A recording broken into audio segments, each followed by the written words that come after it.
Good morning, lords and ladies of YouTubia. Welcome to another exciting, action-packed thrill minute and ever so moist episode of Twisted Trails Riding Deep. So today is day 4 or 5 on the continuing saga that is the restoration of this 2005 CRF450X dirt bike that happens to have a 2006 CRF450R engine placed in it for some reason. So we run into a few issues with the bike. Thus far, the biggest one going right now is the choke knob here. Didn't want to stay out, and for some reason now it does.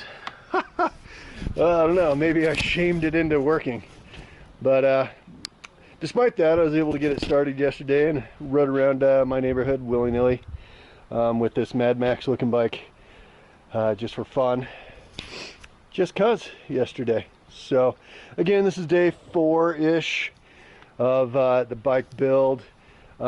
Here's a tip for you, pro tip. If you're filming for YouTube, don't have music playing in the background, because if you do, guess what? You don't get to put it up. They got rid of all the sound on my videos for the first 3 days of this project, so you may never see any of that. So here's where we're at right now. The bike has been very thoroughly cleaned. I've changed the air filter, cleaned the whole air box out, cleaned the it's got a very nice steel oil filter, which is fantastic to see.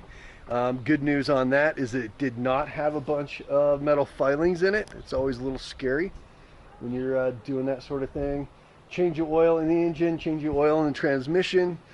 Per specs, I used Rotella 15 weight 40, and that's what everybody recommended on the internet.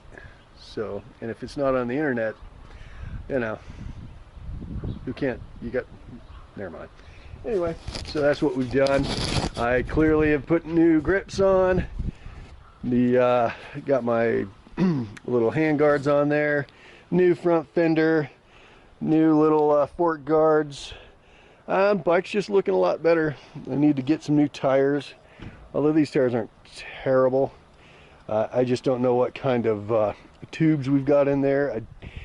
Ryan didn't think that there were heavy-duty tubes, and I run ultra heavy-duty tubes for desert racing, and because of that, I've only had a flat once in my entire desert racing career. So, and I've never had a flat, knock on wood, just out trail riding because of that. So we still need to fix the crooked muffler there. You can see how that's kind of canted outwards. I don't like that. It probably doesn't mean anything or make a difference, but nonetheless, I don't want that to happen. You'll notice we have a new seat cover, which is nice. I didn't really notice those little wrinkles. I don't like it, but I did everything I could to get rid of those, and they're still there. Try to straighten the radiators as much as I can. I probably could take them off and bend the mounts out, but I pretty much got that one straight. This one, not a lot I can do about this, that inward crunch right there. I am hoping that I will not have the engine overheat due to the crunchiness of that one. So today I will be trying to fix that ugly rear fender that somebody spray painted black, and a terrible choice, and then put some side shrouds back on it and probably go for a ride and see how the bike rides, see where we can go from there. I need to move the handlebars further forward, cant them upwards a little bit. Right now they're very comfortable when I'm sitting down, and that's not really how I want them. And thus begins day 4. Okie dokie. So if you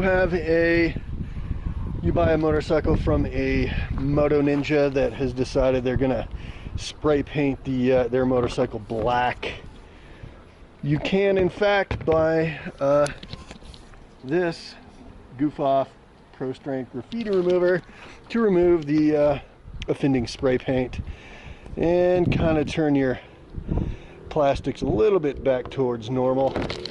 Just getting there a little bit better. So yeah, we've luckily got new plastic on the way from actual factory Honda stuff, but in the meantime this plastic is no longer as offensive, so that's good. All right, so as you can see, the plastic with a little bit of graffiti remover actually turned out pretty good. The bottom is not so great, but not too bad. The top is 100% better than it was before, so that's nice. Our dog ruined the graveyard, little jerk, but otherwise it's looking better. I'm going to put that back on the bike. I got new fenders on the way. Just as a note, if you want your bike to be black, just buy freaking black plastic. Don't spray paint it like some kind of jerk. That'd be nice. Getting close, people. Getting closer to being a rideable machine. Oh yeah. Alright, let's try that again. Well, lords and ladies of YouTubia, here we are at the end of day 4 or 5. Morty's starting to look like a motorcycle again, and that's nice. Got plastic on there. I managed to lose that screw, nut, whatever, screw, bolt, and that's kind of a bummer because it's fairly necessary, but looking a whole lot better. Running, which is a win, and that used to be black. It is no longer.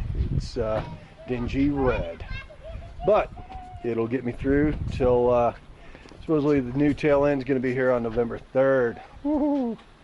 Let's hope we still have a country at that point, but pretty happy with how it's turning out. Appreciate you guys and gals tuning in for another day, and yeah, looking good.